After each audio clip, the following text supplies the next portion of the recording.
大家好啊，又到咗讀你聽2.0嘅時間。今日繼續讀 A.Christie 嘅 Sparkling Cyanide 嚟到第3章。呢一章咧就係講 Anthony Browne 嘅。Anthony Browne 咧就係 Rosemary 生前嘅其中之一個追求者啦，係最大機會同 Rosemary 一齊嘅兩位之一。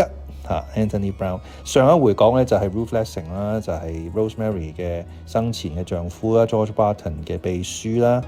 咁而呢一個 Ruth Lessing 咧，亦都受到呢個 Victor Drake 嘅唆擺啦，嘅慫恿啦，就令到佢萌生咗殺呢個 Rosemary 嘅動機。咁但係至於佢有冇殺到咧，係冇寫清楚嘅，只不過係肯定確鑿嘅就係佢有殺人嘅動機，係啦，有冇做到係唔知嘅。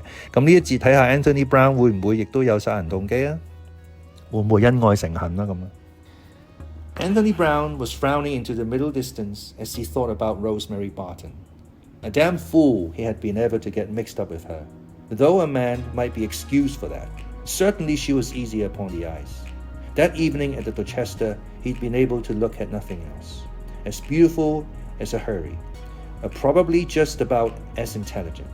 Still, he'd fallen for her rather badly. Used up a lot of energy trying to find someone who would introduce him. Quite unforgivable, really, when he ought to have been attending strictly to business. After all, he wasn't idling his days away at Claridge's for pleasure. But Rosemary Barton was lovely enough in all conscience to excuse any momentary lapse from duty.All very well to kick himself now and wonder why he'd been such a fool. Fortunately, there was nothing to regret. Almost as soon as he spoke to her, the charm had faded a little.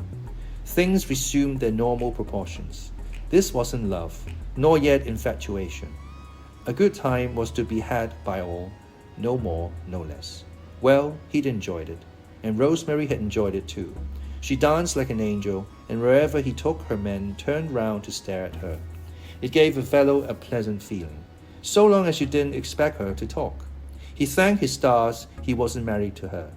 Once she got used to all that perfection of face and form, where would you be? She couldn't even listen intelligently. The sort of girl who would expect you to tell her every morning at the breakfast table that you loved her passionately. Oh, all very well to think those things now.He'd fallen for her all right, hadn't he? Danced attendance on her, rung her up, taken her out, danced with her, kissed her in the taxi, been in a fair way to making rather a fool of himself over her until that incredible day. He could remember just how she had looked, the piece of chestnut hair that had fallen loose over one ear, the lowered lashes and the gleam of her dark blue eyes through them, the pout of the soft red lips. Anthony Browne, it's a nice name.He said lightly. Eminently well established and respectable, there was a chamberlain to Henry VIII called Anthony Browne. An ancestor, I suppose? I wouldn't swear to that. You'd better not. He raised his eyebrows. I'm the colonial branch. Not the Italian one. Oh, he laughed. My olive complexion? I had a Spanish mother. That explains it. Explains what? A great deal, Mr. Anthony Browne. You're very fond of my name. I said so. It's a nice name.And then quickly, like a bolt from the blue, nicer than Tony Morelli. For a moment, he could hardly believe his ears. It was incredible, impossible. He caught her by the arm. In the harshness of his grip, she winced away. Oh, you're hurting me. Where did you get hold of that name? His voice was harsh, menacing. She laughed, delighted with the effect she had produced. The incredible little fool. Who told you? Someone who recognized you. Who was it? This is serious, Rosemary.I've got to know. She shot a sideways glance at him. A disreputable cousin of mine, Victor Drake. I've never met anyone of that name. I imagine he wasn't using that name at the time you knew him, saving the family feelings.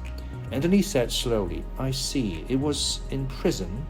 Yes, I was reading Victor the riot act, telling him he was a disgrace to us all. He didn't care, of course. Then he grinned and said, You aren't always so particular yourself, sweetheart.I saw you the other night dancing with an ex-jailbird, one of your best boyfriends, in fact. Calls himself Anthony Browne, I hear, but in stir he was Tony Morelli.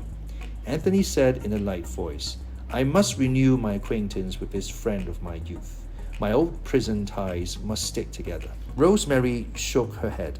Too late. He's been shipped off to South America. He sailed yesterday. I see. Anthony drew a deep breath. So you're the only person who knows my guilty secret. She nodded. I won't tell on you.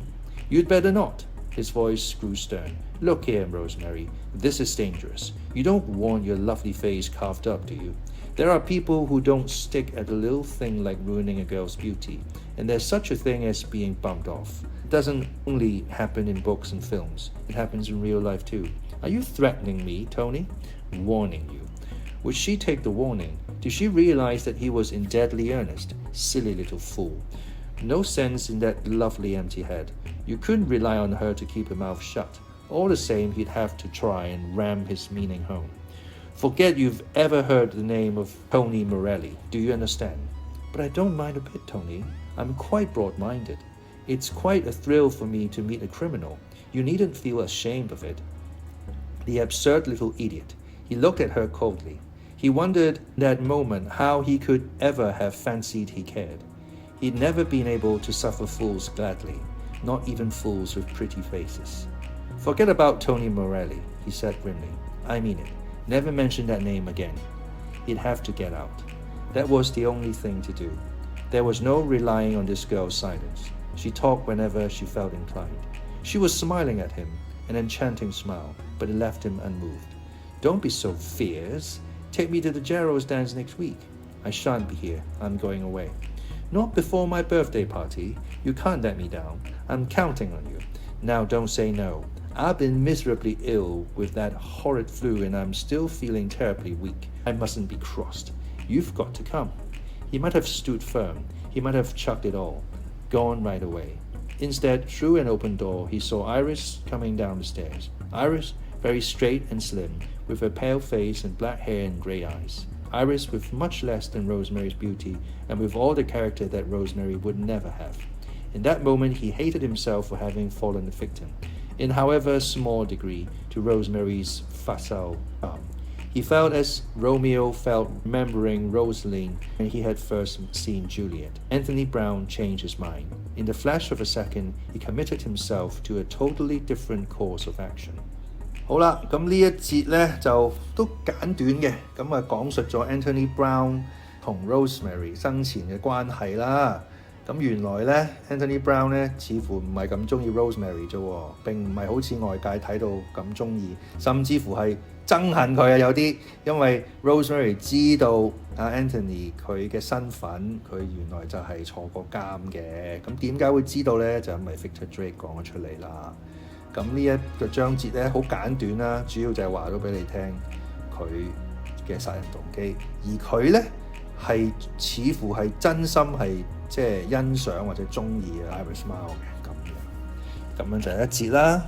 好啦，咁呢一節分享幾個字啦，同大家 houri H-O-U-R-I houri 係形容一開始形容呢個 Rosemary 嘅 houri。